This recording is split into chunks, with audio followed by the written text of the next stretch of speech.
Nah, saudara, kita akan membahas topik ini ya, Sovereignty of God, Free Will and Sin.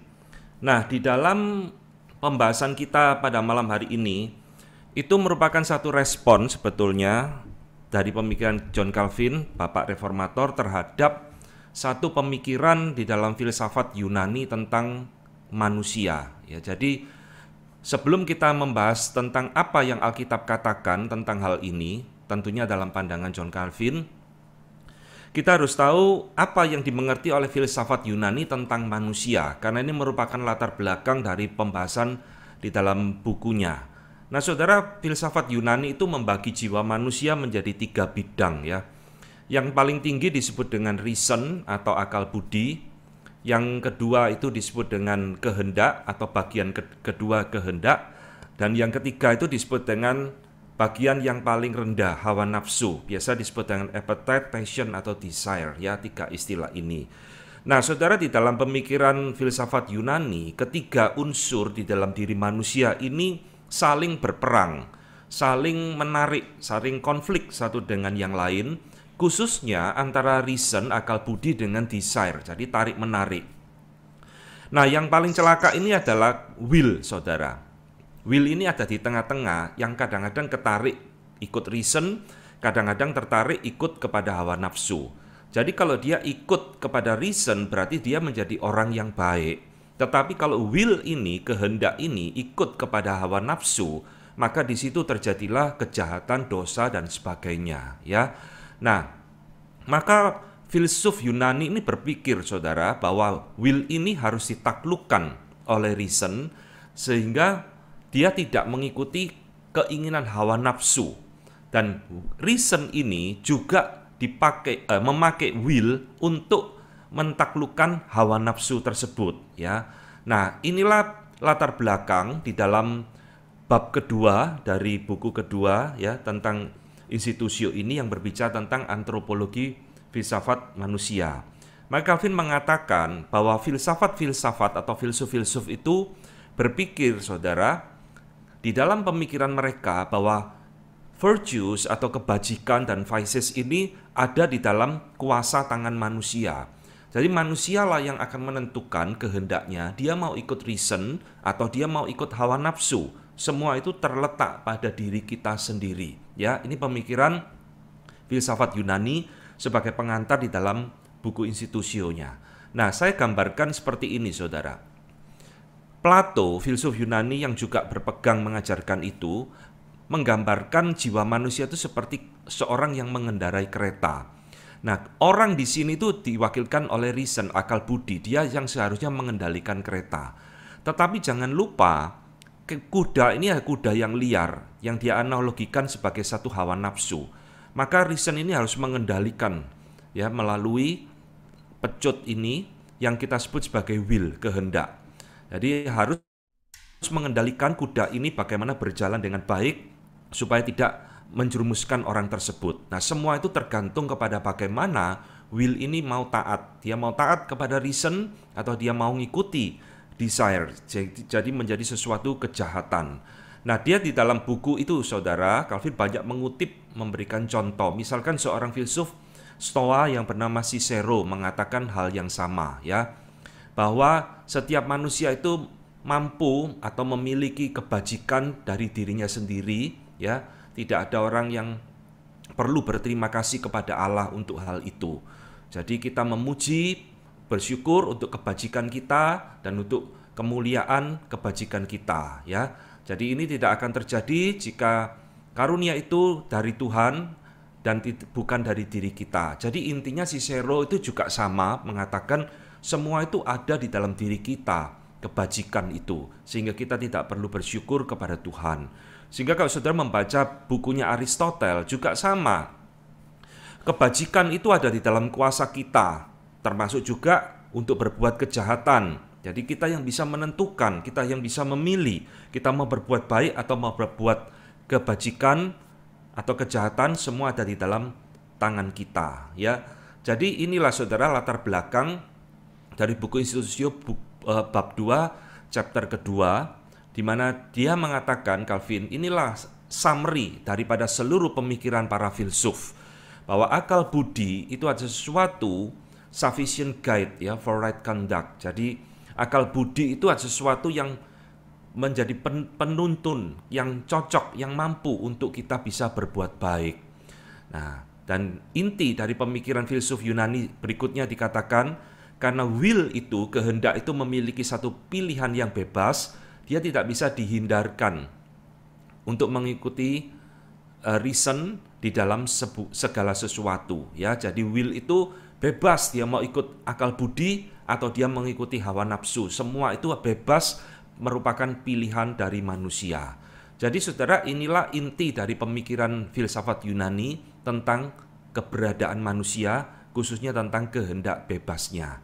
Dengan kata lain saudara, menurut filsafat Yunani, manusia itu masih bisa memilih apa yang baik, saudara, melalui kehendaknya. Dan kehendaknya itu bisa patuh kepada akal budi, meskipun di dalam pandangan iman Kristen kita, akal budi tersebut, kehendak tersebut sudah berdosa semua. Nah, tentunya inilah sesuatu yang dilawan oleh Calvin dan juga semua di dalam pemikiran teologi reform tentang kehendak bebas. Nah, saudara, ada satu hal yang disayangkan ya di dalam pemikiran kekristenan, rupanya filsafat Yunani, konsep yang barusan saya ajarkan tentang manusia ini, itu sangat mempengaruhi bapak-bapak gereja, saudara. Jadi kita tahu bahwa kekristenan ini bukan netral ya. Gereja mula-mula itu sangat banyak dipengaruhi oleh Plato, termasuk di dalam konsep tentang kehendak bebas. Nah, di dalam buku Institutio itu, Calvin banyak mengkutip dan mengkritik bapak-bapak gereja yang menurut dia pemikirannya itu tidak beres, tidak tepat, tidak sesuai Alkitab ya.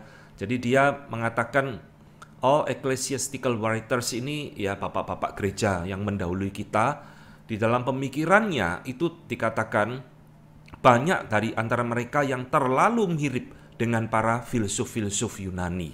Jadi apa yang diajarkan oleh bapak-bapak gereja tentang keberadaan kehendak bebas di dalam diri manusia? Misalkan saudara ya, dia mengutip perkataan Chrysostom. Jadi dikatakan oleh Chrysostom bahwa Allah itu telah menempatkan hal yang baik dan yang jahat di dalam kuasa kita, sehingga dia juga memberikan kepada kita kebebasan untuk memilih ya, dan tidak menahan apa yang tidak ingin kita lakukan. Jadi ini pemikiran dari Chrysostom sangat mirip dengan para filsuf Yunani. Kita bebas, kita yang menentukan mau berbuat baik atau berbuat jahat. Demikian juga Bapak Gereja Jerome ya juga mengatakan yang sama. Kita yang memulai, Allah yang akan menyelesaikan, menggenapkannya dan seterusnya. Allah itu hanya bertugas untuk mensuplai ya apa yang tidak bisa kita lakukan. Jadi Allah itu hanya sekedar pembantu bagi kita. Nah, salah satu bapak gereja yang paling jelas saudara dikutip oleh Calvin itu adalah Origen ya. Bapak gereja Origen dengan jelas mengatakan bahwa di dalam diri manusia menurut Origen itu ada satu kemampuan akal budi kita untuk membedakan yang baik dan yang jahat. Ya, satu kemampuan dari kehendak untuk memilih apa yang baik atau yang jahat menurut saya. Saudara, inilah definisi kehendak bebas yang paling sederhana. Jadi apa sih sebetulnya free will itu, saudara?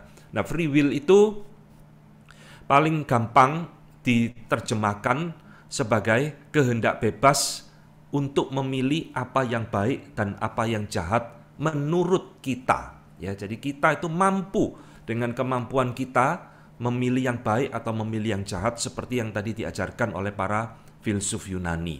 Saudara, sebelum kita membahas lebih lanjut, saya ingin menunjukkan kepada kita semua bahwa di dalam penolakan Calvin terhadap kehendak bebas yang nanti akan kita gali lebih dalam ini, perdebatan tentang kehendak bebas dan kedaulatan Allah ini adalah bagian dari sejarah gereja yang terus terulang-ulang, saudara, sepanjang zaman. Jadi bukan hanya di dalam momen Calvin melawan para filsuf Yunani atau bapak-bapak gereja, tetapi juga di dalam zaman-zaman sebelumnya. Paling tidak kita melihat 3 fase besar ya. Pertama ada Pelagius, bapak gereja Pelagius yang bidat melawan bapak gereja Agustinus. Nah, Agustinus ini jelas menolak kehendak bebas dan nanti di dalam Institutio ini pemikiran Calvin sangat dipengaruhi oleh Bapak Gereja Agustinus. Nah, kemudian di dalam masa reformasi, Desiderius Erasmus, ya, tokoh humanis yang terkenal, ini juga menerima kehendak bebas seperti yang tadi saya katakan. Nah, ini dilawan oleh Martin Luther, Bapak Reformator. Nah, setelah masa Luther, muncul dari Gereja Roma Katolik Albert Pigius yang juga mengajarkan manusia memiliki free will. Nah, ini yang dilawan oleh Calvin ya di dalam institusionya. Nah, Saudara, ini sedikit informasi ya. Kemudian yang lain perlu kita tahu, selain di Institute of Christian Religion, John Calvin juga mengembangkan pemikirannya tentang kehendak bebas di dalam buku yang lain, Bondage and Liberation of the Will, ya, yang ditulis untuk melawan Albert Pigius yang tadi barusan saya sebutkan. Nah, ini sedikit informasi buat kita sebelum kita membahas apa sih yang dipikirkan oleh Calvin tentang kehendak bebas.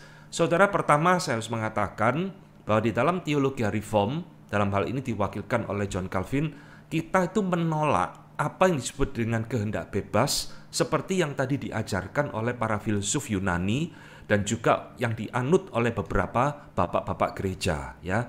Nah, ketika kita membahas institusio, ketika Calvin menguraikan pemikirannya tentang kehendak bebas, kita harus diingatkan pertama bahwa pemikiran Calvin tentang kehendak bebas ini sangat dipengaruhi oleh pemikiran Bapak Gereja Agustinus. Dia kutip berkali-kali, bahkan puluhan kali perkataan-perkataan dari Agustinus, nanti beberapa akan saya munculkan. Nah, saya singkatkan Saudara, apa yang dipikirkan oleh Agustinus tentang kehendak bebas, ya. Ada beberapa hal, 3 hal penting. Pertama, Agustinus mengajarkan manusia ketika pertama kali dia diciptakan, dia itu diberikan oleh Tuhan ya satu kuasa yang besar yang disebut dengan free will, kehendak bebas. Jadi memang ada Saudara, tapi ini hilang karena dosa.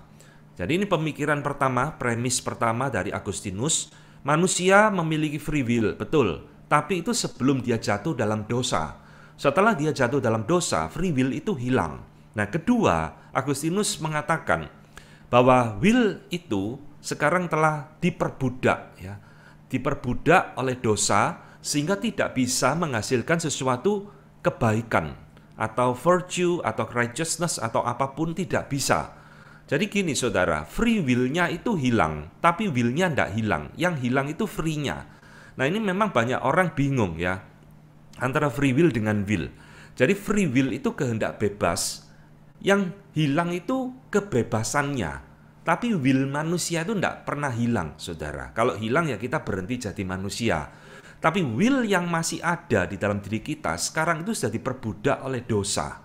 Maka tidak bisa menghasilkan sesuatu yang baik, tidak bisa memilih yang baik menurut Agustinus. Ya. Dan ketiga, untuk menghasilkan sesuatu hal yang baik, righteousness, virtues atau apapun, tanpa pertolongan dari Roh Kudus, manusia tidak akan mampu menghasilkan kebaikan. Manusia tidak akan betul-betul bebas karena kita dibelenggu dan menjadi budak dosa. Calvin memberikan kutipan yang cukup panjang di sini. Nah, kita fokuskan saja yang saya berikan garis bawah. Ya, Agustinus mengatakan, dapatkah mereka berbuat baik ya atau berbuat sesuatu dari kehendak mereka sendiri? Tidak bisa, ya. I say God forbid. Sebab itulah dipakai oleh karena iblis ya memakai kehendak bebasnya sehingga dia manusia merusak atau menghancurkan kedua-duanya dan dirinya sendiri. Jadi maksudnya ketika manusia memakai kehendak bebasnya itu untuk berbuat kejahatan berdasarkan kehendaknya sendiri, maka free will itu sekarang menjadi hilang, rusak, dan juga diri manusia itu sendiri juga menjadi rusak. Jadi dikatakan ketika manusia dengan kehendak bebasnya sendiri berdosa, dan dosa itu menjadi menang atas diri manusia. Nah, ini Saudara kalimat yang penting. The freedom of his will was lost. Hilang Saudara. Free will itu sudah tidak ada lagi di dalam diri kita. Ya.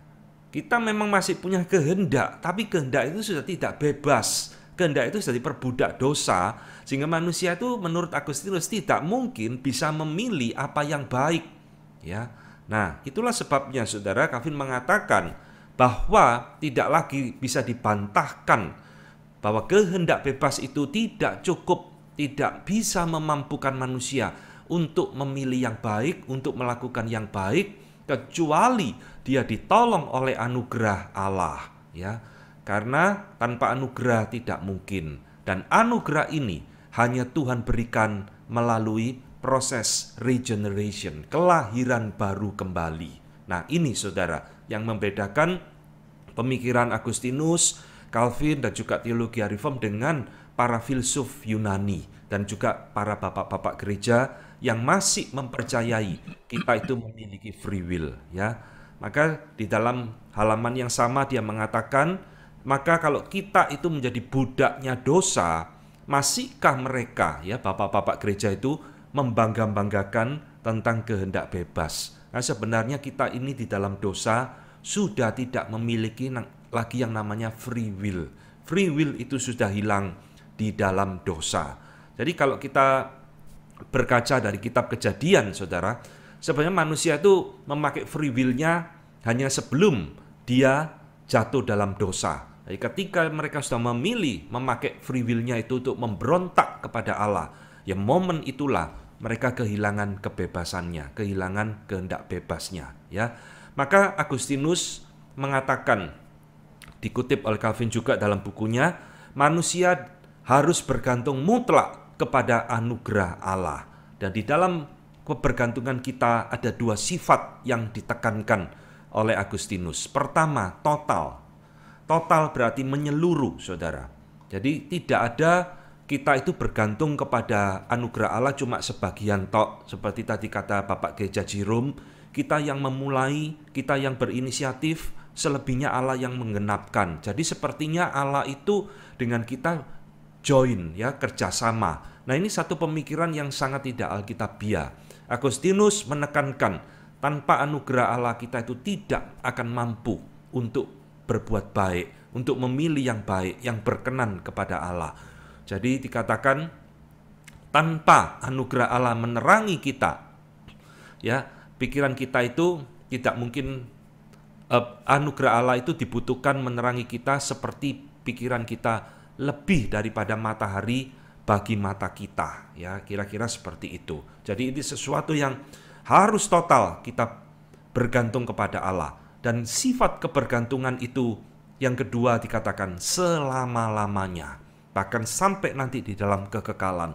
Jadi bukan sementara saja atau bersifat momentum, tapi setiap saat selamanya kita itu bergantung kepada anugerah Allah untuk menerangi akal budi kita, menerangi will kita, sehingga kita itu bisa melakukan dan memilih apa yang baik di hadapan Tuhan, ya. Jadi saudara, kesimpulannya saudara, pada poin pertama ini Calvin mengatakan bahwa manusia di dalam dosa tidak punya kehendak bebas lagi, saudara. Nah, dosa itu telah merusak dan menghilangkan bagian dari jiwa manusia, yaitu akal budi dan kehendak. Semua sudah tercemar oleh dosa. Nah, ini yang dikenal dengan istilah total depravity, ya. Kerusakan total di dalam diri manusia. Itu bukan hanya akal budi, tapi juga kehendak dan seluruh emosi kita. Tidak ada yang tidak tercemar oleh dosa. Jadi dia mengatakan di dalam bukunya, sehingga saya menghindari, ya, sangat berhati-hati menghindari istilah ini. Karena istilah ini sesuatu yang sangat absurd. Jadi maksudnya istilah ini tuh istilah free will, saudara. Di dalam buku Institusionya Calvin banyak memberikan nasihat supaya kita tidak memakai istilah free will ini lagi. Karena istilah free will ini menjadikan seolah-olah kita itu bebas untuk menentukan apa yang baik dan apa yang jahat. Padahal menurut Alkitab, kita itu hanya bisa memilih satu, yang jahat saja, tidak bisa memilih yang baik, ya. Maka di dalam pemaparannya berikutnya, dia mengingatkan bahwa kehendak bebas yang diajarkan oleh para filsuf, yang dianut oleh beberapa bapak-bapak gereja adalah satu ajaran yang sangat berbahaya. Misalnya saudara, di dalam Yeremia 17 ayat 5, Tuhan ngomong, terkutuklah orang yang mengandalkan manusia, yang mengandalkan kekuatannya sendiri, yang hatinya menjauh daripada Tuhan. Jadi Alkitab dengan jelas mengingatkan, tidak ada tempat manusia itu mau membanggakan diri, ya, mengandalkan apa yang ada pada dirinya. Mazmur 147 juga sama, ia tidak suka kepada kegagahan kuda, ia tidak senang kepada kaki laki-laki, Tuhan senang kepada orang-orang yang takut akan Dia, kepada orang-orang yang berharap akan kasih setianya. Sekali lagi, apa yang jadi kebanggaan kita tentang free will itu disingkirkan di dalam Alkitab, ya. Maka saudara, di dalam bagian inilah Calvin berkata, ayat-ayat ini menyaksikan bahwa tidak ada satu orang pun yang diizinkan, ya, untuk menerima anugerah Tuhan kecuali dia disadarkan dengan kemiskinan. Maksudnya tentu kemiskinan rohaninya. Jadi kalau kita ini tidak pernah merasa miskin di hadapan Tuhan, kerohanian kita, ya kita akan terus membangga-banggakan diri tanpa membutuhkan Tuhan. Saya bisa memilih yang baik, saya bisa melakukan yang berkenan dan sebagainya. Ya, ini yang diingatkan oleh Calvin bahwa kalau kecuali orang itu sadar akan kemiskinan dirinya, dia tidak akan pernah merasa membutuhkan anugerah Tuhan. Nah, ini Agustinus juga sama, saudara, di dalam bukunya mengatakan kita itu ada karena anugerah Tuhan semata-mata, ya. Karena diri kita itu isinya ya cuma kejahatan, isinya cuma dosa. Tidak bisa kita itu berbuat sesuatu yang benar, yang menyenangkan hati Tuhan. Nah, lalu apa sih bahaya daripada ajaran kehendak bebas ini? Saudara, kehendak bebas ini ajaran yang sangat berbahaya. Pertama, karena kehendak bebas ini menjadikan manusia tidak membutuhkan anugerah Allah, saudara. Ya, saya bisa memilih sendiri kok yang baik. Saya bisa sendiri melakukan apa yang berkenan kepada Tuhan. Jadi saudara, karena manusia itu bisa memilih yang baik menurut kehendak bebasnya, maka manusia itu tidak membutuhkan anugerah Allah, saudara. Nah, inilah ajaran dari Bapak Gereja Pelagius, ya. Pelagius itu mengajarkan hal seperti ini, bahwa manusia itu diselamatkan ya karena perbuatannya sendiri. Dia sama sekali tidak butuh anugerah Allah.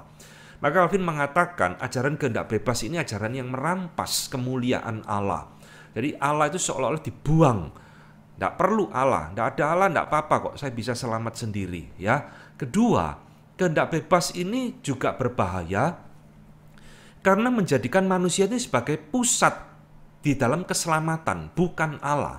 Nah, ini ajaran daripada Arminianisme. Ya, Arminian ini disebut dengan semi-Pelagius karena ajarannya itu campuran daripada Pelagius. Ya, Arminius mengajarkan ketika Allah itu mau menyelamatkan manusia, Allah itu hanya menawarkan keselamatan, ya, seperti orang jualan hanya menawarkan, selanjutnya terserah kita. Kita mau terima ya kita selamat, kita tolak ya kita tidak selamat. Jadi yang menentukan keselamatan itu adalah sekali lagi kehendak kita, kehendak bebas kita. Nah, ini sesuatu yang sangat tidak alkitabiah, ya saudara, karena Alkitab mengatakan keselamatan itu datangnya dari Allah, bukan dari pilihan manusia. Ketiga, kehendak bebas berbahaya kan mengajarkan itu menjadikan manusia pusat hidupnya. Jadi manusia membuat keputusan final, self-determination. Saya menentukan sendiri, bahkan Allah tidak berdaulat di dalam hidup manusia. Ya, ini satu ajaran yang sangat bertentangan sekali dengan prinsip-prinsip Alkitab. Nanti di bagian akhir, ketika kita menghubungkan kedaulatan Allah dengan kehendak bebas, baru kita akan sadar, saudara, bahwa sebenarnya kita ini tidak bebas. Ya, tidak ada namanya free will. Kita tidak pernah menjadi pusat di dalam hidup kita. Semua itu ditetapkan oleh Allah.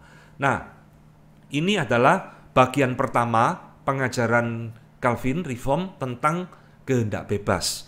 Jadi intinya, saudara, kita menolak keberadaan kehendak bebas setelah manusia jatuh di dalam dosa. Manusia tidak bisa milih yang baik.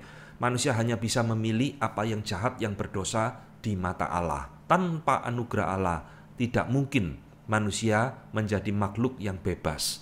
Nah, bagian kedua di dalam bukunya, dia mulai menghubungkan kehendak bebas manusia atau kehendak manusia dengan dosa, ya.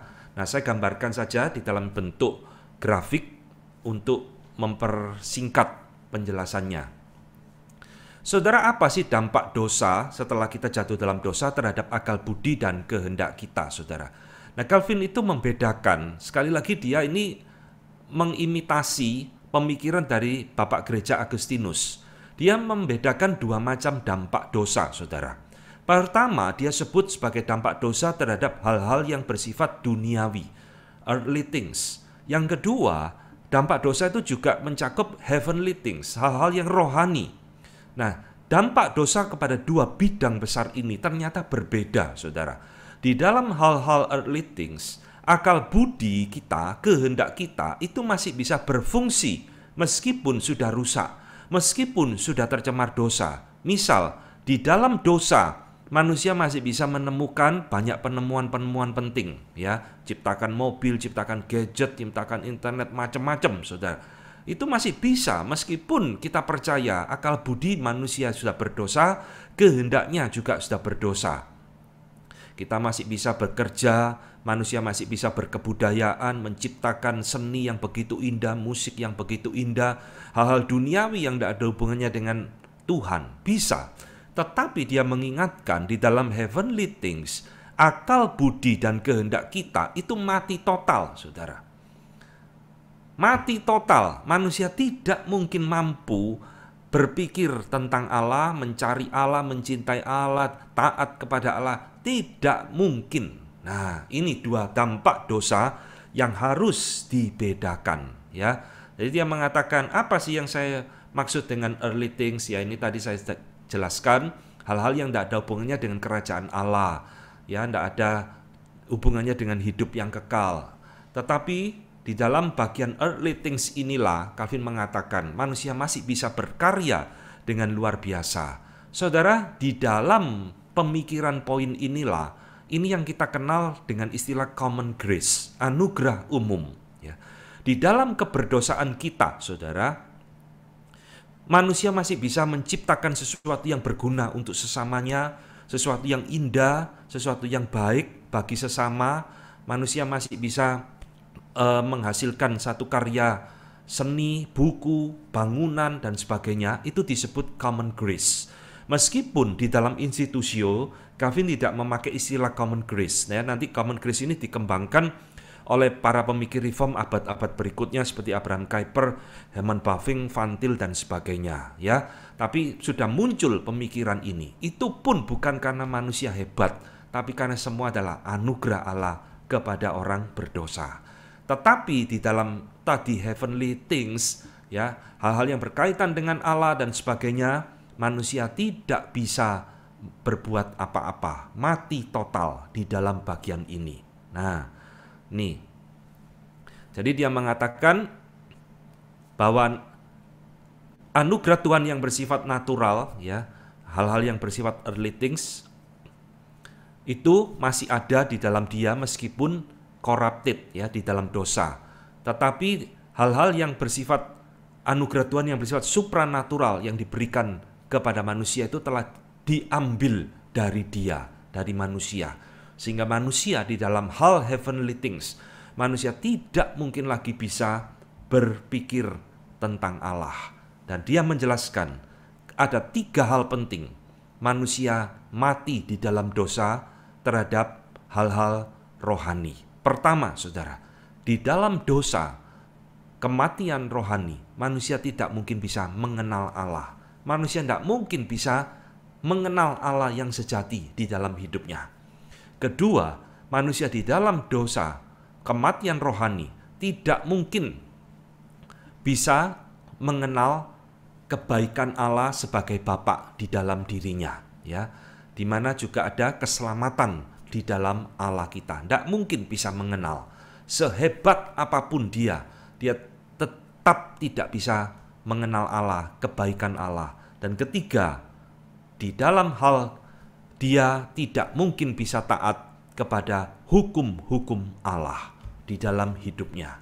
Karena dia mati di dalam dosa, mati secara akal budi, dan mati secara kehendaknya, ya. Jadi saudara, ini 3 hal penting yang Calvin tekankan. Kematian rohani membuat manusia tidak lagi bisa berpikir tentang heavenly things. Jadi daging itu tidak akan mampu untuk memahami Allah, siapa Allah dan sebagainya, kecuali dia diterangi oleh Roh Allah di dalam dirinya. Ya, ini yang disebut dengan anugerah, ya. Nah, saudara sekalian, dia memberikan banyak ayat, ya, tidak saya kutipkan semua. Nanti saudara lihat sendiri, ini ayat-ayat yang diberikan di dalam bukunya yang menunjukkan bahwa manusia di dalam hal rohani, manusia itu mati total dan tidak mungkin bisa mengenal Allah. Maka tidak ada lagi yang namanya free will, saudara. Tanpa Roh Kudus menerangi hati kita, ya, semuanya adalah kegelapan. Jadi orang kalau tidak dilahirbarukan, dia tidak mungkin bisa memilih hal yang baik. Nah, saudara sekalian, selain dampak dosa, tadi saya berikan kepada heavenly things dan earthly things, Calvin juga dengan unik menjelaskan, saudara, dampak dosa sekarang dengan 10 hukum Allah. Ya, saya gambarkan 2 loh batu ini. Saudara pernah memperhatikan tidak, di antara 2 loh batu ini, manusia itu di dalam hukum pertama sampai hukum keempat, itu kok selalu gagal mentaatinya. Tetapi di dalam second table, loh batu kedua, manusia itu kok bisa mentaatinya. Maksudnya begini, saudara, dia mengatakan, lihat, manusia di dalam mentaati hukum Allah bagian yang kedua, itu bisa taat dalam tanda petik. Artinya manusia kan tidak selalu semua manusia jadi pencuri, saudara. Tidak semua manusia itu jadi pezina. Tidak semua manusia itu berdusta, ya kan? Tetapi di dalam hukum pertama ini dikatakan oleh Calvin bahwa manusia itu selalu gagal. Dia tak bisa mengenal Allah, dia selalu menyembah kepada berhala dan sebagainya. Saudara, kenapa kok seperti ini? Ya, dia memberikan satu penjelasan bahwa dampak dosa itu berbeda antara tabel pertama, first table, dengan second table. Dampak dosa kepada 10 hukum ini memiliki dampak yang berbeda, ya. Jadi manusia masih bisa memiliki pemahaman dari second table karena menurut Calvin itu berhubungan dengan satu pemeliharaan civil society, ya. Manusia harus beradab. Bayangkan, saudara, kalau semua manusia saling membunuh, tidak ada namanya negara, ya, dan sebagainya. Jadi di sini Tuhan itu masih memberikan yang namanya anugerah umum, common grace yang tadi kita bahas. Dan ini berarti, saudara, dampak dosa itu lebih parah pada perintah yang berelasi dengan Allah daripada dengan manusia. Semua manusia yang tidak mengenal Kristus, kita percaya dia tidak mengenal Allah yang benar, ya. Jadi saudara, ketika kita berbicara bahwa manusia masih bisa taat di dalam tidak membunuh, tidak mencuri, sekali lagi ini bukan menunjukkan manusia memiliki free will untuk taat, ya. Tetapi sekali lagi ini berkaitan dengan anugerah umum Allah kepada manusia. Saudara, kalau anugerah umum ini Tuhan ambil, ya, dari kita, dunia ini kacau balau loh, saudara. Manusia tidak lagi bisa ada kebaikan, tidak lagi seni dan sebagainya, tidak lagi bisa berkebudayaan. Tetapi di dalam first table, hukum pertama sampai hukum yang keempat, itu betul-betul Tuhan tidak memberikan anugerah umum. Itulah sebabnya manusia selalu jatuh kepada penyembahan berhala, manusia memberontak kepada Allah dan sebagainya. Ya, jadi dampak dosa kepada 10 hukum Allah ini memiliki dampak yang berbeda. Nah, sekarang kita masuk di dalam section yang terakhir. Kita telah mempelajari kehendak bebas. Kita telah menghubungkan kehendak bebas itu dengan dosa, ya. Maka di dalam bagian ketiga ini kita menggabungkan semua sekarang. Kedaulatan Allah, kehendak manusia yang sudah tidak bebas tadi, dan keberadaan dosa. Saudara, yang sering kali menjadi kebingungan dan pertanyaan ketika kehendak kita yang sudah berdosa ini dihubungkan dengan kedaulatan Allah, selalu muncul, ya, apakah manusia itu harus bertanggung jawab terhadap semua yang dia lakukan. Nah, saudara, di dalam pemikiran teologi reform, kita percaya Allah kita itu Allah yang berdaulat, saudara. Kedaulatannya itu mutlak, menyeluruh, bukan separuh-separuh, bukan sebagian, menyeluruh, meliputi segala hal, termasuk dosa dan kejahatan. Nah, ini yang sulit diterima. Kalau meliputi segala hal yang baik, berkat, penyertaan, pemeliharaan, senang kita ngomongnya. Tapi ketika berbicara bahwa kedaulatan Allah itu termasuk dosa dan kejahatan yang dilakukan oleh manusia, kita mulai mikir-mikir, saudara. Tetapi inilah yang dikatakan di dalam Alkitab, saudara. Bahwa Allah kita itu berdaulat, tidak ada hal yang terjadi di dalam seluruh alam semesta ini tanpa kedaulatan Allah, tanpa penetapan Allah, termasuk munculnya dosa dan kejahatan di dalam dunia yang dilakukan oleh manusia. Ya, jadi Calvin mengatakan di dalam institusinya bahwa kita percaya melalui providensinya bukan hanya berlaku bagi langit dan bumi atau ciptaan-ciptaan yang tidak bergerak, tetapi juga termasuk dalam pemikiran dan kehendak manusia itu diatur oleh Allah seperti yang telah Dia tetapkan. Jadi saudara, apa yang kita perbuat, apa yang menjadi pemikiran kita dan semuanya itu tidak lepas daripada kedaulatan Allah, termasuk hal-hal yang nampaknya kejahatan dan dosa. Dan di dalam kalimat lain Dia mengatakan, saya berpendapat bahwa Allah kapan saja Dia kehendaki bisa melalui providensinya membengkokkan dan membalikkan kehendak manusia, termasuk di dalam external things, ya, hal-hal yang kelihatannya remeh, hal-hal yang kelihatannya tidak penting. Semua di dalam providensi dan kedaulatan Allah. Nah, disinilah saudara kesulitan dan orang mulai bertanya, kalau semua itu sudah di dalam kedaulatan Allah, kehendak kita, dan termasuk perbuatan kita, masihkah kita itu perlu bertanggung jawab atas dosa dan kejahatan yang dilakukan oleh kita? Maka di dalam bagian ini kita harus tegas mengatakan iya, kita tetap bertanggung jawab. Lalu orang bertanya, lah kalau begitu apakah berarti Allah adalah pembuat dosa? Di dalam bagian ini kita tegas menjawab tidak. Nah, saudara, di sini semacam ada satu conflicting pemikiran, ya. Allah tidak ada yang lepas dari kedaulatannya termasuk dosa, tapi pada saat yang sama Allah bukan pembuat dosa. Bagaimana kita akan menghubungkan kedua pemikiran ini antara kedaulatan Allah dan kehendak manusia dan dosa? Saudara, kita akan menjelaskan beberapa hal penting. Saya harus memperkenalkan beberapa pemikiran, saudara. Pertama, saudara, banyak orang selalu mempertentangkan, ya, antara kedaulatan Allah dan kehendak manusia. Ini juga pemikiran yang lama sejak zaman Yunani kuno sebelum Tuhan Yesus lahir.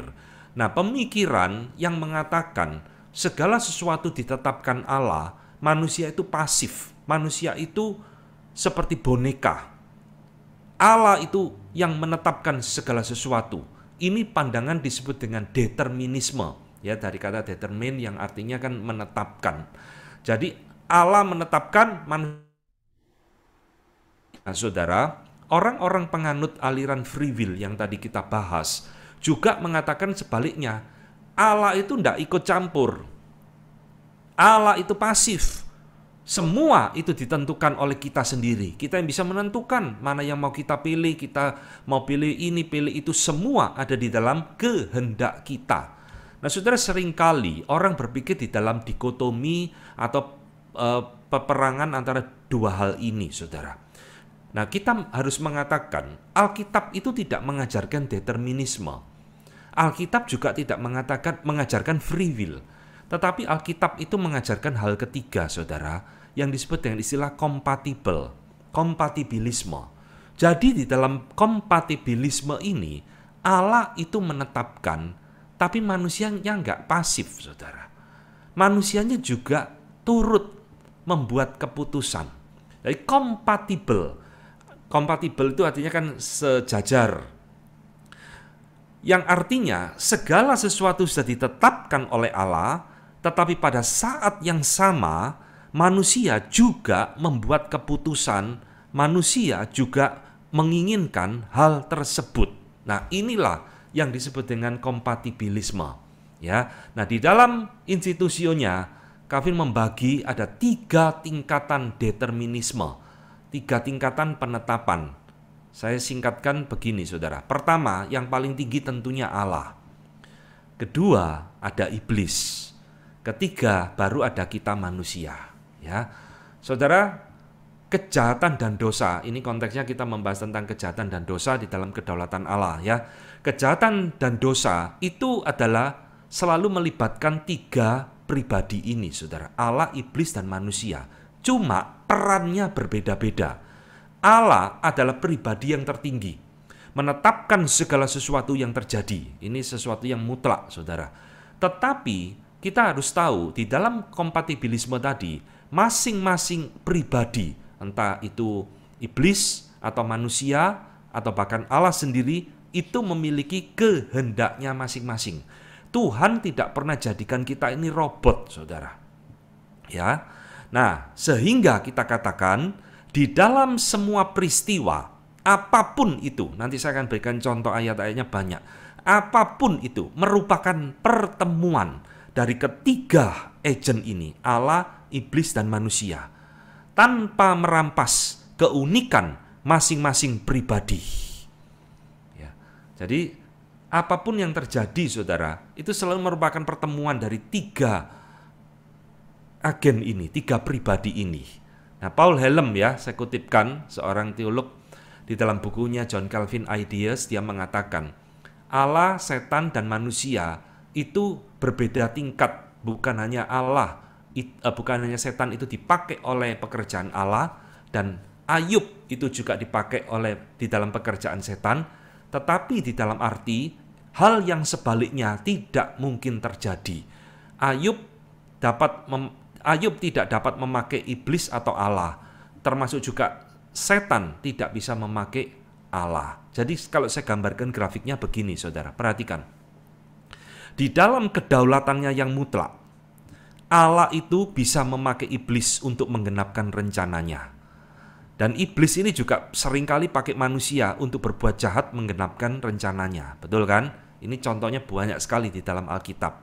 Tapi yang dimaksud oleh Calvin itu tidak mungkin manusia itu memakai iblis, saudara. Dan tidak mungkin iblis itu juga memakai Allah. Tidak mungkin. Jadi ini arahnya satu arah, one way. Tidak bisa reverse. Seperti yang Paul Helm tadi katakan. Nah, ini penting sekali untuk memahami relasi kedaulatan Allah, kehendak manusia, dan dosa. Ya, jadi masing-masing ini memiliki kehendak di dalam dirinya, tetapi tidak bisa langsung 2 arah. Sehingga, saudara, kenapa manusia dan iblis tetap perlu bertanggung jawab meskipun kejahatan mereka ada di dalam kedaulatan Allah? Pertama, kan manusia dan iblis melakukan semua dosa atas keinginan mereka sendiri. Ingat, meskipun Allah menetapkan segala sesuatu, tapi Allah tidak pernah merampas kehendak pribadi, baik iblis maupun manusia, sehingga tetap harus bertanggung jawab. Ya, Calvin mengatakan Allah memakai dia sebagai makhluk yang berpikir sesuai naturnya yang telah diberikan kepada dia. Nah, termasuk Allah tidak menghalangi mereka untuk berbuat menurut keinginannya sendiri. Ya, kira-kira artinya seperti itu. Jadi Allah tidak pernah merampas kehendak manusia yang sudah berdosa atau kehendak iblis. Jadi saudara, di dalam pemikiran kompatibilisme yang tadi saya ajarkan, Allah itu bukan menjadi pelaku dosa, the author of sin, saudara. Meskipun Allah menetapkan segala sesuatu. Sebab, ini ingat, sebab manusia dan iblis melakukan kejahatan atas keinginannya sendiri. Ini yang ditekankan di dalam pemikiran Agustinus, pemikiran John Calvin, dan pemikiran di dalam teologi reform. Kedua, saudara, Paul Helm ya dulu ini mengatakan, Calvin menekankan di dalam bukunya, Allah bukan menyebabkan dosa atau kejahatan, juga bukan menanamkan kejahatan di dalam diri manusia itu. Allah hanya menemukan kejahatan itu di dalam diri manusia dan memakainya untuk tujuannya yang mulia. Nah, ini saudara. Jadi Allah itu tidak pernah menjebak manusia, Allah tidak pernah menjerumuskan manusia ke dalam dosa, karena memang natur manusia setelah jatuh dalam dosa, ya memang hanya bisa berbuat dosa di mata Allah. Jadi ini kalimat yang penting sekali, Allah hanya menemukan dosa yang memang sudah ada di dalam diri manusia. Kedua, mengapa harus tetap bertanggung jawab? Karena motivasi dan tujuan Allah itu berbeda dengan iblis dan manusia ketika ada satu kejahatan terjadi, ya. Nah, ini saya kutipkan dari buku Calvin yang lain, Providence of God, Secret Providence of God. Calvin kembali mengutip pemikiran Agustinus, saudara. Di dalam kutipan yang panjang ini dikatakan ketika Allah menyerahkan anaknya Yesus, ya, untuk mati dan seterusnya, ketika Yudas itu dipakai oleh Allah dan seterusnya. Nah, disinilah kita menemukan pertemuan rencana Allah yang kekal dan mulia dengan rencana Yudas yang jahat dan busuk. Itu bertemu di dalam satu titik penyaliban Tuhan Yesus. Unik ya, saudara ya. Jadi dikatakan oleh Agustinus, motivasinya tidak sama, saudara, antara Allah dengan manusia. Yudas jual Tuhan Yesus hanya untuk urusan uang. Allah Bapa menyerahkan Yesus untuk mati untuk keselamatan manusia. Ini bertemu satu titik dan Yudas tidak sadar dia sedang dipakai oleh iblis. Nah, inilah uniknya ya. Kedaulatan Allah, kehendak manusia dan dosa itu selalu melibatkan tiga pribadi yang berbeda. Jadi di dalam bagian ini kita melihat tujuannya selalu berbeda. Nah, sekarang saya akan mengakhiri dengan memberikan contoh-contoh bahwa Alkitab itu mengajarkan prinsip kompatibilisme. Kedaulatan Allah dan kehendak manusia itu berjalan berbarengan. Pertama, saudara, Keluaran 9 ayat 12, tetapi Tuhan mengeraskan hati Firaun. Ya, ini ketika Musa diutus pulang. Di dalam Keluaran 7 ayat 13 dikatakan, tetapi hati Firaun berkeras. Jadi saudara lihat, Tuhan mengeraskan hati Firaun. Kalimat ini muncul berulang-ulang. Tetapi pada saat yang sama, dikatakan di dalam Alkitab, Firaun mengeraskan hatinya sendiri. Ini kompatibilisme, saudara. Kedaulatan Allah dan kehendak manusia berjalan berbarengan. Ya, nah, satu hal yang unik di dalam 1 Raja-Raja 12, lalu orang-orang muda yang sebaya dengan dia itu berkata, beginilah harus kau katakan kepada rakyat yang telah berkata kepadamu, ayahmu telah memberatkan tanggungan kami, tetapi engkau ini berilah keringanan kepada kami. Beginilah harus kau katakan kepada mereka, kelingkingku lebih besar daripada pinggang ayahku. Jadi raja tidak mendengarkan permintaan rakyat, sebab hal itu merupakan perubahan yang disebabkan Tuhan, supaya Tuhan menepati firman yang diucapkannya dengan perantaraan Ahia, orang Silo, kepada Yerobeam ben Nebat. Nah, saudara lihat di sini, ini kompatibilisme lagi. Ya, ini tentang Yerobeam yang menaikkan pajak, lalu rakyatnya mengeluh, minta diturunkan dan sebagainya, tetapi Yerobeam tidak mau mendengarkan permintaan rakyat. Dikatakan itu berasal dari Tuhan. Saudara, ini kedaulatan Allah dan kehendak manusia yang berdosa bertemu lagi di dalam peristiwa ini. Ya, tidak ada yang kebetulan, saudara. 1 Raja-Raja 22 jawabnya, aku akan keluar dan menjadi roh dusta dalam mulut semua nabinya. Ia berfirman, biarlah engkau membujuknya, dan kau akan berhasil pula. Keluarlah dan perbuatlah demikian.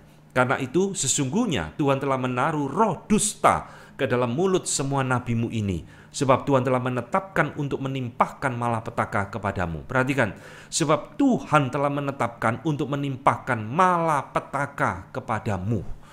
Jadi ini satu peristiwa yang kembali menunjukkan antara penetapan Allah, kedaulatan Allah. Dia bisa memakai roh dusta untuk menggenapkan rencana Tuhan yang lebih mulia daripada pemikiran manusia. Ya, berikutnya, saudara, di dalam peristiwa Absalom, ya, 2 Samuel 17:18, lalu berkatalah Absalom dan setiap orang Israel, nasihat Husai orang Arki itu lebih baik daripada nasihat Ahitofel, sebab Tuhan telah memutuskan bahwa nasihat Ahitofel yang baik itu digagalkan dengan maksud supaya Tuhan mendatangkan celaka kepada Absalom. Nah, ini saudara muncul lagi. Ya, Absalom itu dibuat oleh Tuhan untuk menolak nasihat Ahitofel yang jauh lebih baik dan justru nuruti nasihat Husai orang muda itu.